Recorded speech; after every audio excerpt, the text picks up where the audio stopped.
کہ وہ ڈوبیس تھا اور شاید وہ ایران کی طرف ان کا ٹلٹ زیادہ تھا. تو ایز اے میڈیٹر کے طور پر جب آپ اس طرح کا رول پلے کرتے ہیں تو آپ کو ایک نیوٹرل ہونا پڑتا ہے, یعنی کہ دو فریقین کے درمیان بغیر کسی کی پوزیشن لیے آپ فیسیلیٹیٹ کروا رہے ہیں, میڈیٹ کروا رہے ہیں. تو آئی تھنک پاکستان نے اس رول کو بہت احسن طریقے سے نبھایا ہے, اور یہی وجہ ہے کہ ابھی تک پاکستان کا رول جو ہے وہ پرومیننٹ ہے, اور آگے بھی اپیرنٹلی اٹ لکس لائک کہ جو بھی مذاکرات کے اگلے ادوار ہوں گے اس میں بھی پاکستان ایک کلیدی میڈیٹر کے طور پر اس کا جو رول ہے وہ جاری رہے گا. بالکل ٹھیک. کامران صاحب ساتھ رہے, ہمیں جناب فیض رحمان صاحب نے بھی جوائن کیا ہے, واشنگٹن ڈی سی سے سینئر صحافی ہیں. فیض صاحب خوش آمدید پروگرام میں. کامران صاحب نے ایک بریف اپ دیا ہے, پاکستان کے رول کو ڈسکس کیا ہے. اب پبلکلی بھی ٹرمپ نیتن یاہو اور لیبنان کے معاملات کے اوپر ریویو کر رہے ہیں اسے. امریکہ میں کیا رائے پائی جا رہی ہے؟ کیا اسے سنجیدگی سے لیا جا رہا ہے کہ واقعی ایک معاہدہ ہو گیا ہے اور وے فارورڈ پیس ڈیل ہے, یا ابھی بھی ifs and buts اور چونکہ چنانچہ ہے؟ جامع صاحب بہت بہت شکریہ. چونکہ آپ اکثر اپنی ہندی بہت فخر سے بولتے بھی ہیں, بیان بھی کرتے ہیں, تو ایک جو لفظ ہے چمتکار جسے کہتے ہیں, جی رائٹ, ہاں جی, تو یہ تو یہاں پر واشنگٹن میں چمتکار ہو گیا, بلکہ پوری اچھا دنیا میں آج اچھا اچھا جس اچھا انداز سے صحیح. ٹرمپ صاحب جو معجزہ کہتے ہیں غالباً, رائٹ, چمتکار, جی چمتکار کو ایسے ہم ایک میریکل کہیں گے, معجزہ کہیں گے. اسی معنی میں. ہاں, تو بڑی مطلب ایک عرصے بعد اس طرح کی بات اسرائیل کے بارے میں اور ایک ایران کے بارے میں جو آج باتیں انہوں نے فرانس میں بیٹھ کے پوری دنیا کے سامنے کہی ہیں, وہ دیکھیے یہ ایک بات ہم یاد رکھیں, ٹرمپ کے بارے میں بہت سی باتیں کی جاتی ہیں. یہ کہا جاتا ہے کہ وہ انپریڈکٹیبل ہیں, اور کچھ لوگوں نے تو مطلب ذہنی کیفیت کے بارے میں بھی بہت سی رائے استعمال کی. لیکن دیکھیے ایک شخص جو اتنا کامیاب شخص ہے وہ بڑا ہی ایک ہنجڈ ہوتا ہے, جو ہم کہتے ہیں انہنجڈ ہے کامنٹس وغیرہ. لیکن آج ان کا یہ کہنا جو ہے نا, یہ بہت ہی یہاں جو ڈومیسٹک پالیٹکس ہے امریکہ کی اور پوری جو یہاں داخلی صورتحال ہے اس سے 100% لنکڈ ہے. یہ باتیں انہوں نے ایسی ویکیوم میں نہیں کہہ دی سب کے سامنے. ان کا آج تاریخ کا پہلا امریکی صدر ہے.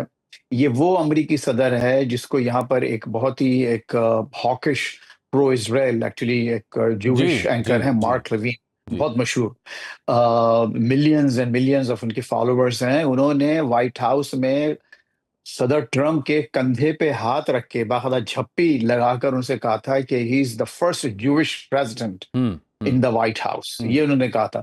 اور آج وہی فرسٹ کوٹ ان کوٹ جوش پریزیڈنٹ جس نے اسرائیل کے بارے میں جو باتیں کی ہیں, وہ کبھی ایسی کسی بھی صدر نے اس طرح سے کھل کے کبھی باتیں نہیں کی, اور وہی باتیں کی جو ہم آپ سب کے دماغ پر ہیں, ذہن پر ہیں, اور ہم وہی کہنا چاہتے تھے. آج جو انہوں نے باقاعدہ یہ تسلیم کیا کہ ایران جو اسرائیل جو ہے جس طرح کی جینوسائڈ کر رہا ہے لیبنان میں. تو میں یہ کہنا چاہ رہا تھا, going back to your question, کہ اصل یہ جو ساری باتیں کی ہیں وہ ان کی داخلی جو سپورٹ ہے اور داخلی جو داخلی معاملات پر کی نقص پر جو ان کا ہاتھ ہے اس کو دیکھ کر ہی یہ باتیں کہی ہیں. اور یہ اس میں کوئی شک نہیں ہے کہ امریکی عوام اس جنگ کے بہت خلاف ہیں, رہے ہیں اور رہیں گے. اور یہی وجہ ہے کہ آپ ایک بالکل ایک ٹرن اراؤنڈ دیکھ رہے ہیں. اور میں یہ بہت سے حلقوں میں یہ بات کہہ چکا ہوں پروگرام سے بھی کہ دیکھیے ہونا یہی ہے کہ چونکہ نومبر میں جو الیکشنز ہیں تو صدر ٹرمپ کا یہ خیال تھا کہ اتنا وقت ہوگا ان کے پاس کہ وہ چیزوں کو ٹرن اراؤنڈ کر سکتے ہیں اپنے مقاصد وہاں ایران کے ساتھ حاصل کر کے.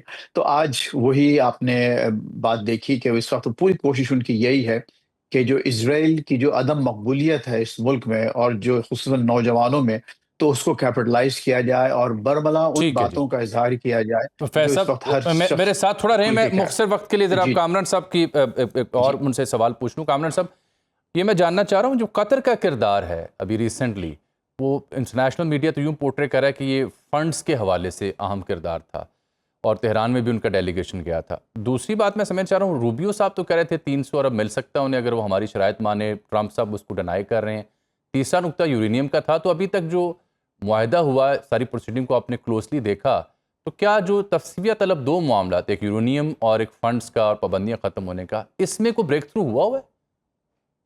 میرے خیال میں اگر بریک تھرو نہ ہوا ہوتا تو یہ باتیں آگے نہ بڑھتی. جہاں تک یورینیم اور نیوکلیئر والی بات ہے وہ تو اگلے مرحلے میں طے ہوگا. آئی تھنک اسلام آباد میں بھی جو مذاکرات کا پہلا دور ہوا تھا اور جو میرے پاس جو معلومات تھی وہ باقی تمام معاملات اپنی جگہ کے اوپر, لیکن ایران کا جو ایک نقطے کے اوپر جس میں بہت زیادہ وہ ایمفیسس تھا، بہت زیادہ فوکس تھا کہ اس ڈیل کے نتیجے میں نمبر 1 ان کو کیا فائنینشیل بینیفٹ ہوگا، کیونکہ جنگ کے نتیجے میں پچھلی 1 سال میں 2 مرتبہ ان کے اوپر جنگ امپوز کی گئی، ان کے نقصانات ہوئے انہیں، اور کس طریقے سے ان کو کمپنسیٹ کیا جائے گا. آئدر ان کو الاؤ کیا جائے گا کہ اسٹریٹ آف ہرمز میں جو بھی جہاز گزریں وہاں سے وہ ٹول لیں ان سے. دوسرا یہ جو جنگ میں نقصانات ہوئے ان کو ازالہ کرنے کے لیے کوئی مارشل پلان آئے گا.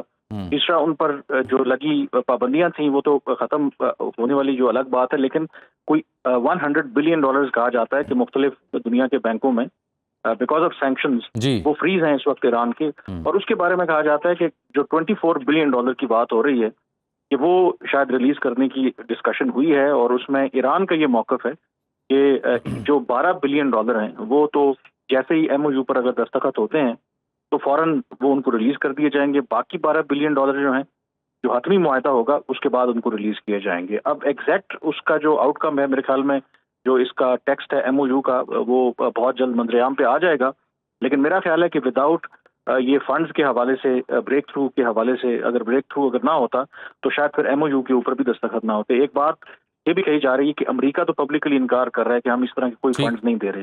اس میں بتایا یہ جا رہا ہے کہ ہو سکتا ہے کہ امریکہ براہ راست تو وہ جاری نہیں کرے گا. ایک خبر یہ بھی آئی تھی کہ شاید UAE کے ساتھ خفیہ مذاکرات ایران کے آلریڈی ہو رہے ہیں. خبر آئی تھی کہ شاید $3 بلین آلریڈی ان کو ٹرانسفر کیے گئے ہیں. UAE ڈینائی کرتا ہے، یہاں تک بھی پبلکلی ڈینائی کرتے ہیں، یہ پبلکلی ڈینائی کرتے ہیں، لیکن یہ بات بھی ہو رہی ہے کہ شاید فردر $10 بلین بھی وہ ریلیز کرنے کی بات ہو رہی ہے. پھر قطر کے پاس بھی ایران کے کچھ $6 بلین وہاں پہ موجود ہیں.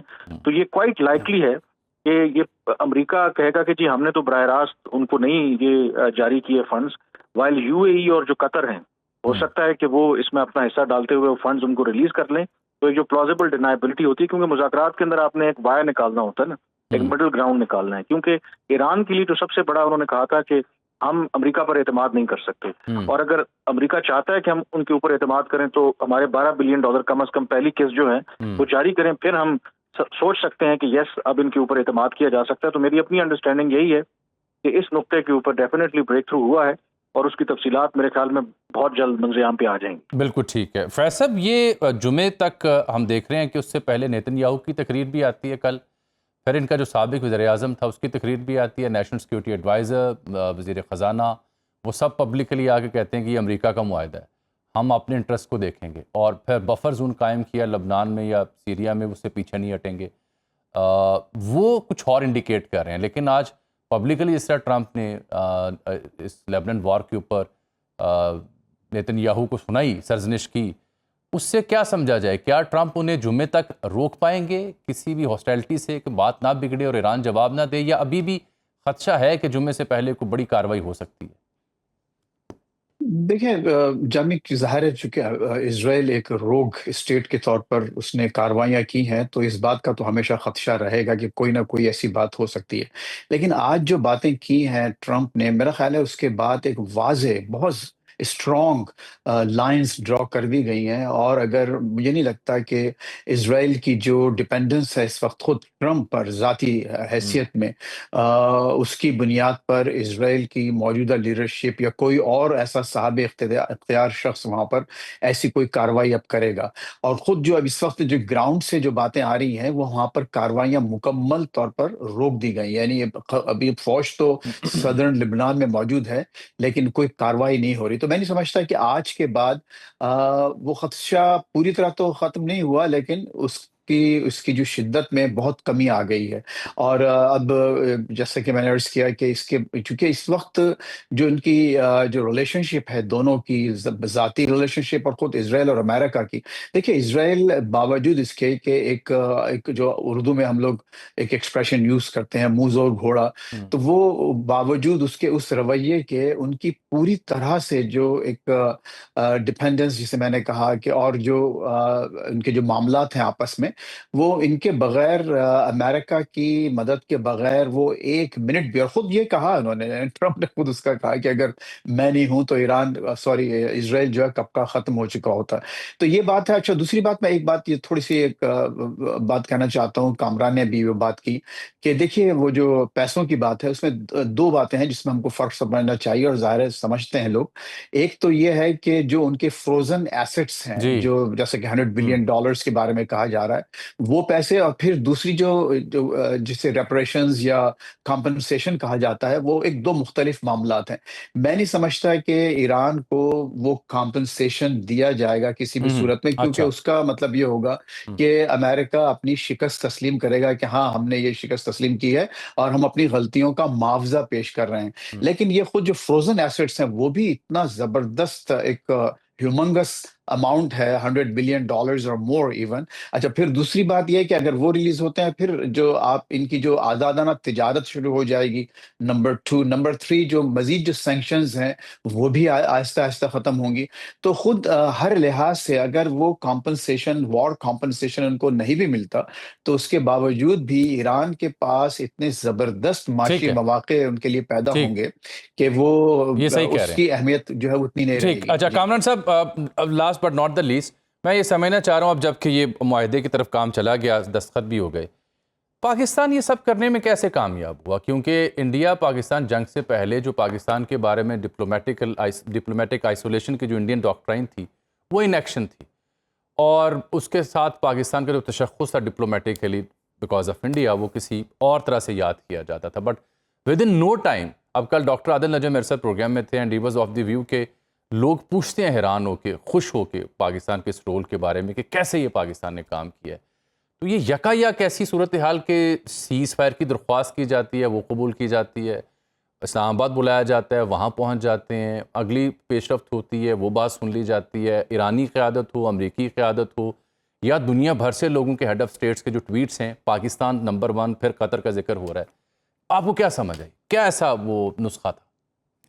دیکھیں، بظاہر تو یہ لگتا ہے کہ ایسا ہی ہے کہ جیسے کہ اوور نائٹ سب کچھ ہوا ہے، لیکن میرے خیال میں عام زندگی میں بھی، انڈیویجولی بھی، کلیکٹیولی بھی، کوئی بھی جو کامیابی ہوتی ہے وہ ایک پروسیس کا نام ہے، اور کوئی چھکا یا فلوک نہیں لگتا، اور ڈپلومیسی کے اندر تو بالکل بھی نہیں لگتا. میرا خیال ہے کہ اس کے لیے جو سب سے امپورٹنٹ چیز ہے کہ جو ہماری ریاست ہے، ہمارے جو فیصلہ کرنے والے ہیں، ایک تو سب سے بڑی ایک کلیئرٹی آئی تھنک ان کی جو بھی ویژن تھا، اور یہ جو ایک ہم نے ٹرسٹ بلڈ کیا، یہ اوور دا ایئرز، خاص کر کے جب سے امریکی صدر ٹرمپ دوبارہ منتخب ہو کر کے آئے، اور ایران کی جو پچھلے سال 1 سال ہو گیا جون اسرائیل اور ایران کی جنگ کے دوران پاکستان کے آرمی چیف اور فیلڈ مارشل وہاں پر گئے تھے، اور پھر اس کے بعد یہ بھی اس سے پہلے ہم نے دیکھا جس طریقے سے انڈیا کے ساتھ ہمارا جو ہوا ٹاکرا، اور جس طریقے سے پاکستان نے اسٹیبلش کیا کہ ڈسپائٹ ہمارے پولیٹیکلی، اکنامکلی چیلنجز ہوں گے، but that does not mean کہ جی آپ ہم کو کیک واک ہے. تو اس ساری صورتحال کے اندر آئی تھنک جو سب سے امپورٹنٹ چیز ہے، جو میسیجنگ پاکستان کی طرف سے امریکہ کے لیے جو ٹرمپ انتظامیہ تھی، کہ ہم نے ان کو جو ایک میسج کنوے کیا کہ دیکھیں ہمارے میں بھی ایک بڑے دیرینہ آپ کے ساتھ ریلیشن شپ ہیں، اس میں اپس اینڈ ڈاؤنز بھی رہے ہیں، بٹ اوور آل ہماری جو ایک الائنس ہے، جو امریکہ کے انٹرسٹ ہیں، اس سے کوئی اختلاف نہیں ہے. اور وہ چیز ان کو سمجھ بھی آئی امریکہ کو، اور اب دیکھا کہ ہم نے جس طریقے سے ISIS کے کمانڈر کو پکڑ کے ان کے حوالے کیا، بعد میں کاؤنٹر ٹیررزم میں جو تعاون تھا. بالکل. پھر جو important factor I think Iran Israel کی جو پچھلے سال کی جنگ تھی، اس سے پہلے شاید ایران کے ساتھ بھی ہمارے تعلقات میں اتار چڑھاؤ رہا. اس جنگ میں بھی پاکستان کا جو پازیٹیو رول تھا، جس کو خود جو ایران کی قیادت ہے، ایران کی عوام نے ایکنالج کیا، وہ جو پہلے جو بیگیج تھا، جو ٹرسٹ ڈیفیسٹ تھا، وہ ریموو ہوا، اور ایران کو بھی احساس ہوا کہ پاکستان تو ہمارا بڑا سچا اور پکا دوست ہے. تو وہ جو ہمارا ایک اعتماد ایران کے اندر بھی پیدا ہوا ان کی قیادت میں.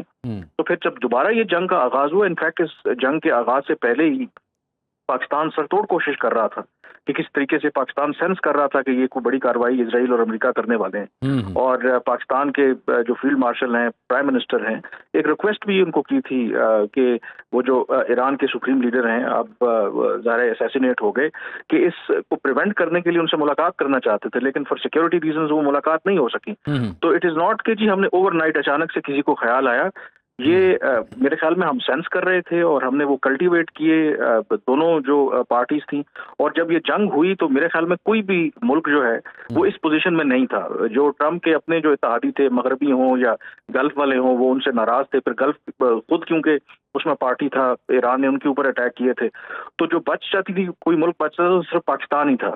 اور پھر آئی تھنک اس نے ایک رول پلے کیا. اینڈ سب سے امپورٹنٹ بات کہ پاکستان کا جو اسٹیمنا ہے, کیونکہ عام طور پر جب آپ دیکھتے ہیں کہ دو فریقین اگر لڑ رہے ہیں, ایک حد تک آپ کوشش کرتے ہیں, انسان تنگ بھی پڑ جاتا ہے, لوگ کہتے ہیں کہ چھوڑ دو یار ان کو, آپس میں لڑنے مرنے دو. لیکن پاکستان نے اس کے باوجود جب ان کو لگا کہ شاید بالکل امید ختم ہو گئی ہے, پھر بھی پاکستان نے گیو اپ نہیں کیا. اینڈ ایونچولی ہم نہیں, یہ آپ ٹھیک کہہ رہے ہیں. ویسے اوور آل اگر دیکھا جائے تو majority at the end of the war, جب بہت زیادہ یہ اسٹیلمیٹ ہو گیا تھا تو لوگ دیکھنے سننے والے بھی تھوڑے تنگ آ گئے تھے کہ یار کسی پاس سے کم موقع کیوں نہیں. بہت شکریہ آپ کا جناب کامران یوسف صاحب اور جناب فیض رحمان صاحب, بالخصوص آپ کا واشنگٹن ڈی سی سے ہمارے سے جڑے ہوئے تھے. بہت شکریہ. ناظرین, آئی بریک اور پھر تو سیاسی منظرنامہ بڑا دلچسپ ہوتا جا رہا ہے. فیصل واڈا صاحب کے بیانات, جی بی میں گورنمنٹ نہیں بن پا رہی ہے, ابھی وڈیالہ کے بارے احتجاج بھی تھا, آج دلچسپ پیشن گوئیاں ہو رہی ہیں. اس پہ سیاستدانوں سے بات کریں.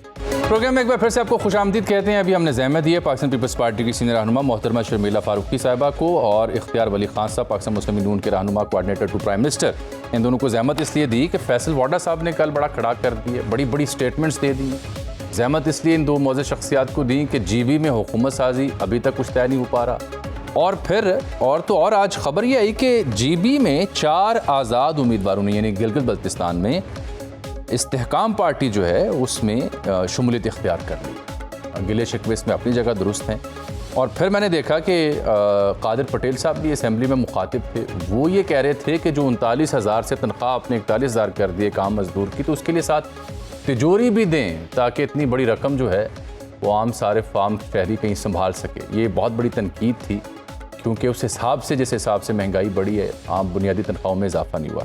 شرمیلا فاروقی صاحبہ خوش آمدید. یہ قادر بھائی جو بات کر رہے ہیں یہ واقعتاً ایک لمحہ فکریہ ہے. اس کی بجائے ہم آسٹیرٹی جو ڈرائیو تھی اس کو ٹھیک کیوں نہیں کرتے؟ اور دوسرا یہ فیصل واڈا صاحب جو فرما رہے ہیں کہ جلد یہ سب ایک کنٹینر میں ہوں گے یا ایک کنٹینر کے اوپر ہوں گے, اور پھر انہوں نے کہا کہ 4 چیف منسٹرز بھی کوشش کر رہے ہیں پی ایم بننے کی, اور بڑے عجب دعوے انہوں نے کیے ہیں. میرے پاس تو سکت نہیں ہے بیان کرنے کی. تو کیا آپ لوگ کنٹینر کے اوپر چڑھنا چاہتے ہیں یا کنٹینر کے اندر جانا چاہتے ہیں ایک بار پھر؟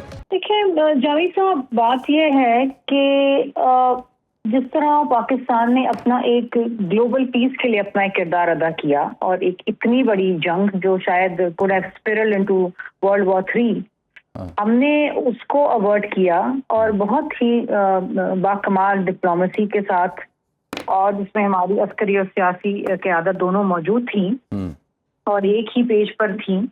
اور دنیا میں شاید لوگ اس بات کا ادراک نہیں کر پاتے کہ پاکستان اتنا بڑا عالمی ثالثی کا کردار ادا کر سکتا ہے, لیکن وہ کیا. جی بالکل, وہ تو بات بلا شبہ ٹھیک ہے آپ کی. ہاں, لیکن تو میں سمجھتی ہوں کہ اگر اسی طریقے سے ہم اپنی جو انٹرنل پالیٹکس ہے اس کو ایک طرف رکھ کے ہم اگر ایک دوسرے کے ساتھ بیٹھ جائیں اور ایک نیا اکنامک چارٹر بنائیں, کیونکہ دیکھیے اب تو حالات بہت بہتر ہو گئے ہیں. اگر پرماننٹ سیز فائر ہو جاتا ہے, جو کہ الحمدللہ نظر آ رہے ہیں, unless Israel plays part of the war spoiler, جو کہ ہمیں ابھی بھی نظر آ رہا ہے. لیکن میں سمجھتی ہوں کہ اب جب یہ ایک پرماننٹ سیز فائر ہو جائے گا تو بتدریج حالات بہتر ہوں گے, نہ صرف خطے میں بلکہ پاکستان کے حوالے سے بھی. پاکستان کو نئی اپرچونٹیز بھی ملیں گی. پاکستان کا ایک اگین ایک گلوبل سٹیٹس بن گیا ہے. Why not translate this also in our internal politics? تو یہی تو مولانا فضل الرحمان کل on the floor of the house اسی طرح کی بات کر رہے تھے, اور پرائم منسٹر بھی کہہ رہے ہیں کہ ہمیں میثاق جمہوریت کی دعوت دیتا ہوں, بٹ پریکٹیکلی کچھ ایسا نہیں ہے. تو آپ یعنی پیپلز پارٹی سمجھتی ہے کہ بات چیت ہونی چاہیے, میثاق معیشت ہو یا میثاق جمہوریت کی کنٹینیوٹی؟ وائی ناٹ جی. دیکھیے پیپلز پارٹی تو یقین ہی کنسنسس پالیٹکس میں کرتی ہے. ہم تو پی ایم ایل این تو ہمارے سختین سیاسی مخالفین رہے ہیں نا, ماضی کے اندر ایک تلخ ماضی رہا ہے جس کو کوئی جھٹلا نہیں سکتا. لیکن in the larger interest of the country ہم ان کے ساتھ بھی بیٹھے ہیں نا, آج کر رہے ہیں. حالانکہ تو گویا آپ واڈا صاحب کی جو وارننگز ہیں اس کو آپ سیریسلی لے رہی ہیں؟ ایکچولی میں اتنا واڈا صاحب کو بھی سیریسلی نہیں لیتی, لیکن بات یہ ہے کہ میرا اپنا ایک نظریہ ہے اور میں ٹھیک۔ سمجھتی ہوں میرا وہ نظریہ ہے جو پاکستان پیپلز پارٹی کا نظریہ ہے، ٹھیک۔ اور وہ یہ ہے کہ جو موجودہ حالات ہیں نہ صرف پاکستان میں بلکہ پوری عالمی دنیا کے اندر، اس میں کسی ایک جماعت کے تو بس کی بات نہیں ہے کہ وہ ملک چلا لیں، ہم نے ساتھ مل کے چلنا ہے۔ اور اس وقت بھی اگر آپ دیکھیں سندھ میں پیپلز پارٹی ہے، پنجاب میں PMLN ہے، KP کے اندر PTI ہے، بلوچستان میں کولیشن ہے، سینٹر میں کولیشن ہے، تو ایک تو جماعت کی منوپلی تو نہیں ہے نا۔ صحیح۔ اور دیکھیں پیپل ہیو ووٹڈ، لوگوں نے اپنے رائے کا اظہار کیا، حکومتیں بنی، تو اور دیکھیے جو آپ ابھی بھی آپ دیکھیں کہ اس بجٹ کے اندر جب وفاق کو فسکل سپیس کی ضرورت تھی تو صوبے بیٹھے نا، اور صوبوں نے یہ ارینجمنٹ کی کہ ہم اپنے شیئر میں سے فیڈرل گورنمنٹ کو پیسے دیں گے، تو یہ چیزیں ہو سکتی ہیں نا اگر آپ بیٹھیں ڈائلاگ کریں۔ So dialogue is the only way forward. آپس میں اگر ایران اور امریکہ بیٹھ سکتا ہے تو کیا ہم ایک دوسرے کے ساتھ نہیں بیٹھ سکتے؟ آپ اس سے کیا مراد میں سمجھوں؟ آپ کہہ رہی ہیں کہ PTI کے ساتھ بھی ڈائلاگ کرے حکومت؟ میں کہتی ہوں ہر کسی کے ساتھ ڈائلاگ کرے، ہر کسی کے اپنے معاملات ہیں، ہر کسی کی اپنی تجاویز ہیں، ہر کسی کے اپنے خدشات ہیں، لیکن بات یہ ہے کہ آپ نے آگے چلنا ہے نا۔ اب دیکھیے اس ملک اس وقت جو ہے نا آپ کے ملک میں گروتھ نہیں ہو رہی ہے، 3.7% آپ کا GDP ہے، 4% آپ نے پروجیکشن کیے، 0.3% is not growth. Human capital کے اندر آپ نے کوئی انویسٹمنٹ نہیں کی کیونکہ آپ کے پاس فسکل سپیس نہیں ہے، اس طرح ملک نہیں چل پائے گا۔ بالکل ٹھیک ہے۔ شرمیلا صاحبہ، یہ GB میں حکومت سازی کہاں پھنسی ہوئی ہے؟ آج آزاد امیدوار کچھ استحکام پاکستان پارٹی میں چلے گئے ہیں۔ دیکھیے جی یہ تو اب ظاہری بات ہے، انڈیپینڈنٹ ہیں، ان کی اپنی مرضی ہے، اور ظاہری بات ہے کہ جب حکومت سازی ہوتی ہے تو پھر بہت ساری چیزیں سامنے آتی ہیں، people have a choice either way. لیکن میں آپ کو ایک چیز بتا دوں کہ GB کے الیکشنز پہ ہمیں تحفظات ہیں۔ اچھا۔ Peoples Party had a clear majority. ٹھیک۔ الیکشنز کے ریزلٹس روکے گئے، فارم 45 نہیں مل رہے تھے، 5 سیٹوں کے ریزلٹس روکے گئے، کچھ سیٹوں کے اوپر ری پولنگ کروا دی جو ری کاؤنٹنگ ہونی تھی، ایک سیٹ تو 24 ووٹوں سے ہم سے لے لی گئی ہے۔ تو دیکھیے اگین، اور جامی صاحب اگر میں آپ کو میں اس وقت آپ سے بات کرتی ہوں ایز اے جنرل پبلک، آپ مجھے بتائیں جو کیمپین چیئرمین بلاول بھٹو زرداری صاحب نے کی اور بی بی آصفہ نے کی، اس سے بہتر کیمپین کسی نے گلگت بلتستان میں کی ہے؟ صحیح۔ آپ بتائیں، آپ تو ایک بڑی گہری نظر رکھتے ہیں تمام چیزوں پہ اور سیاست پہ۔ دوسری اہم چیز، شہید ذوالفقار علی بھٹو صاحب کے دور سے لے کے اب تک جتنی بھی سروس کی ہے to the people of Gilgit Baltistan, وہ پیپلز پارٹی نے کی ہے۔ صدر زرداری صاحب نے 2009 میں جو گلگت بلتستان امپاورمنٹ آرڈر کیا تھا، اس کے تحت تو پہلی لیجسلیٹو اسمبلی آئی ہے نا۔ تو ہم جانتے ہیں کہ ان کے کیا مسائل ہیں اور ان کا ادراک کس طریقے سے کرنا ہے۔ They have over ویلمنگلی voted for اس۔ آپ اگر میں تو اس زمانے میں انڈیپینڈنٹ جرنلسٹ کی بھی باتیں سن رہی تھی جو آن گراؤنڈ وہاں پر تھے، اور ان کو رینڈملی وہ لوگوں سے پوچھتے تھے آپ کس کو ووٹ دیں گے، تو وہ کہتے تھے پیپلز پارٹی۔ جی بالکل ایسا تو یہ کس طریقے سے 3 سیٹوں سے PML کی پتہ نہیں نہ جانے کتنی ہو گئی ہیں۔ تو دس از یو نو، اب آپ بات یہ ہے کہ ہر حالات کے اندر سینیریو کو دیکھتے ہوئے ہمیں چیزوں کو تو آگے لے کے چلنا ہے نا۔ ٹھیک، اور وہی ہم کریں گے۔ میں آپ سے جاننا چاہ رہا ہوں، اس سے پہلے کہ شرمیلا بی بی نے جو نکات اٹھائے وہ آپ کی خدمت پیش کروں، فیصل واڈا صاحب کہتے ہیں وفاقی حکومت کے ہوتے ہوئے الیکشن ہوئے گلگت بلتستان کے، گھوڑا بھی آپ کا، میدان بھی آپ کا، گدھا بھی آپ کا، گھاس بھی آپ کا، مٹی بھی آپ کی، کوچ بھی آپ کا، سگنل فری، ڈنڈا فری، سپیڈ بریکر فری، آپ پھر بھی ہار جائیں، آپ ہر ریس میں اکیلے کھڑے ہوں اور پھر بھی ہار جائیں تو میرا قصور کیا ہے؟ اور شرمیلا صاحبہ کہہ رہی ہیں کہ 3 سیٹیں تھیں نون لیگ کی، نتائج بدلے گئے، آزاد امیدوار چلے گئے کہیں اور، تو یہ فیصل واڈا صاحب تو بڑی چارج شیٹ لگا رہے ہیں آپ کے اوپر، کیا کہنا پسند فرمائیں گے آپ؟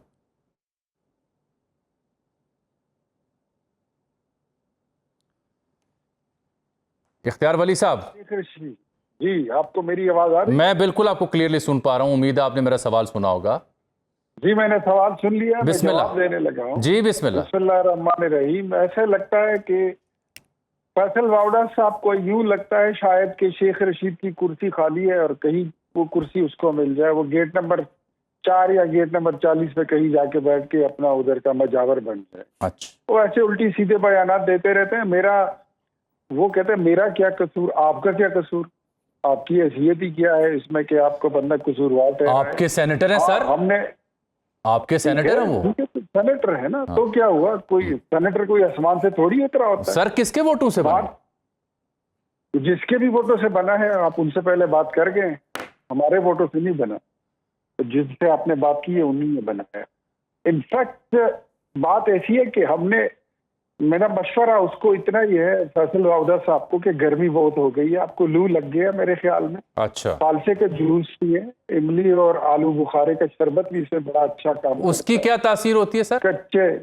کچے دودھ کی لسی، اس سے گرمی ختم ہو جاتی ہے، دماغ ٹھکانے پہ آ جاتا ہے. تو آپ کیوں نہیں انہیں دعوت دیتے ایسے ٹھنڈے ٹھار مشروبات کے اوپر اور انہیں یہ مشروبات پیش کریں؟ میں آپ کے چینل کے ذریعے میں دعوت دے رہا ہوں، کل اگر وہ آتے ہیں تو میں پارلیمنٹ ہاؤس میں ہوں گا، میں ہی پلا دیتا ہوں.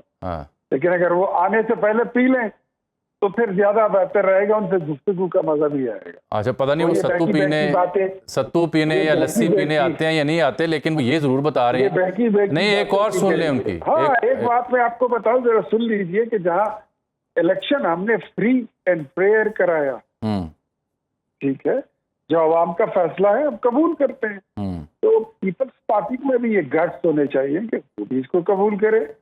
ورنہ میں تو یہ باتیں دہرانا نہیں چاہتا تھا، بس الیکشن ہو گیا، ہم تو بلیو کرتے ہیں کہ الیکشن کے بعد پھر الیکشن کی باتیں کرنا، الیکشن پہ کوشچن مارک ڈالنا، یہ پاکستان تحریک انصاف اور عمران خان کا وتیرہ، یہ ان کی ہسٹری ہے. یہ پاکستان کی بڑی ذمہ دار جماعتوں کا، پاکستان پیپلز پارٹی کا یا مسلم لیگ نون کا یہ شیوا نہیں رہا کبھی کہ وہ اتنا لمبا چیزوں کو آگے لے کے جائیں. انہوں نے الیکشن کی رات کہا کہ ہمیں فارم 45 نہیں مل رہے. بلاول نے الیکشن سے ایک ہفتہ پہلے کہہ دیا تھا کہ میں فارم 47 حاصل کر لوں گا. تو میں اس کی تشریح کیا کروں کہ فارم 45 لیے بغیر آپ نے فارم 47 حاصل کر لیے. لیکن میں یہ نہیں کروں گا. میرے خیال میں جو ہو چکا ہے، whatever has been done has been done. عوام کا فیصلہ ہے، اس کو قبول کرنا. وہ فارم 45-47 والی بات تو نہ کریں نا سر. وہ کل میں دیکھ رہا تھا قادر مندوخیل صاحب، وہ کہہ رہے تھے کہ آپ کی قیادت جو ہے اگر فارم 45 دکھا دے میاں صاحب اور شہباز صاحب اور محترمہ، تو میں کبھی دوبارہ سیاست نہیں کروں گا. یہ انہوں نے چیلنج کیا آپ کو آن ریکارڈ، ایک پروگرام میں بیٹھے ہوئے تھے، انہوں نے یہ چیلنج کیا ہے. یہ اگر قادر مندوخیل صاحب کسی الیکشن ٹریبیونل کے وہ جج ہیں تو ہم کو دکھا دیں گے. اچھا، اگر وہ کسی عدالت کے منصف ہیں تو ان کو دکھا دیں گے. لیکن جس عدالت میں کیس چلا ہے وہاں پر تو ہم نے پریزنٹ کر دیے ہیں. اگر انہوں نے دیکھنے ہیں تو کراچی سے ٹکٹ یہ لے لیں اور چلے جائیں، لاہور میں چیک کر لیں. تو ویسے ٹی وی پہ اگر سٹنٹ مارنا ہو تو وہ ان کی مرضی. ٹھیک. اچھا سر، یہ میں آپ نے جو کہ واڈا صاحب کا ان کو مشورہ دیا بڑا قیمتی لگتا ہے، حکمت سے بھی آپ کو شغف ہے، لیکن ایک اور بڑی خطرناک انہوں نے بات کی ہے. وہ یہ فرماتے ہیں کہ مجھے لگ رہا ہے کہ آئندہ کے سیاسی منظرنامے میں یا تو سب ایک کنٹینر پر آئیں گے یا سب ایک کنٹینر کے اندر ہوں گے. تو کہاں جانا پسند کر رہے ہیں آپ، کنٹینر کے اندر یا کنٹینر کے اوپر؟ پسند کی بات نہیں ہے. پاکستان میں جو لوگ سیاست کرتے ہیں نا، میں سیاست دانوں کو یہ کہتا ہوں، تو یہ میری نصیحت ہے کہ سیاست دانوں کا ایک پیر جو ہوتا ہے یہ اقتدار کے ایوان میں ہوتا ہے اور دوسرا جو ہے وہ حوالات میں ہوتا ہے. آج کے حکمران کل کے قیدی، آج کے قیدی کل کے شاید حکمران. یہ سلسلہ میں نے تو 35 سال سے یہی دیکھا ہے. یہ چلتا رہتا ہے. تو میرے خیال میں ہمیں ان چیزوں کی پرواہ نہیں ہے. پاکستان کے لیے جو کر سکتے تھے ہم نے کیا. نواز شریف نے بھی کیا اور پھر شہباز شریف نے بھی کر کے دکھایا. اور اس کے بعد جو بھی ہوتا ہے وہ ہم سارا فیصلہ عوام پر اور اللہ خدائے بزرگ و برتر پر اور پاکستانی عوام پر چھوڑتے ہیں. کس نے کیا کیا، کس کے دور میں پاکستان کے لیے اچھے کام ہوئے، کس نے پاکستان کو نقصان پہنچایا، عوام بہتر فیصلہ کر سکتے. لیکن واڈا صاحب تو یہ بھی کہہ رہے ہیں ان سب کی کرپشن کے سکینڈلز آنے والے ہیں، ان کے ذاتی سکینڈلز آنے والے ہیں، انٹرنیشنل سکینڈلز بھی آنے والے ہیں آنے والے جس کے سکینڈل آ جاتے ہیں تو چاہیے ان کو سزا ملنی چاہیے. ٹھیک، میں ٹی وی پر بیٹھ کر کسی سکینڈل اور پھر کوئی اسکینڈل بھی ایسا ہو کہ جو حقیقت پر مبنی ہو، ہم اس کی وکالت نہیں کریں گے. ہم کوئی یوتھیے نہیں ہیں، ہم کوئی نہ ایسے کوئی اسٹوپڈ قسم کے فالوورز ہیں. جو غلط ہوتا ہے وہ غلط ہوتا ہے، جو صحیح ہوتا ہے وہ صحیح ہوتا ہے. فیصل واؤڈا کی کیا، اس کی کیا اسٹینڈنگز ہیں، سینیٹر ہیں سر، معزز ایوان کے سینیٹر ہیں چھوڑا سر، یار، اس سے پچھلی حکومت میں بھی تھے، آپ بھی ہیں سر۔ یار ایسی بات، اس کی سینیٹری اس کو خیرات پہ رات میں ملی ہوئی ہے، وہ اس کی تو پارٹی کا بھی کوئی نہیں پتا، وہ تو خود کو ویسے ہی، آپ نے اپنا سارا پروگرام انہی پہ اگر کرنا سر میں کیا کروں سر، اتنی بڑی ڈیبیٹ سر، پورے ملک میں سب سے زیادہ یہ ایشو ڈسکس ہو رہا ہے۔ ہاں چلے میں عوام کی بات کر لیتا ہوں آپ سے۔ قادر پٹیل صاحب آن the floor of the house کہہ رہے ہیں، میں عرض کرتا ہوں، قادر پٹیل صاحب کہتے ہیں کہ 39,000 سے آپ نے 41,000 عام بندے کی سیلری کی۔ عوام کی بات سن لیں تو ساتھ مشورہ دے رہے ہیں حکومت کو کہ تجوری بھی ساتھ دے اتنی بڑی رقم رکھنے کے لیے۔ قادر پٹیل صاحب کی بجٹ ابھی پیش ہونے لگا ہے سندھ میں، ہم دیکھ لیتے ہیں کہ وہ کیا دیتے ہیں۔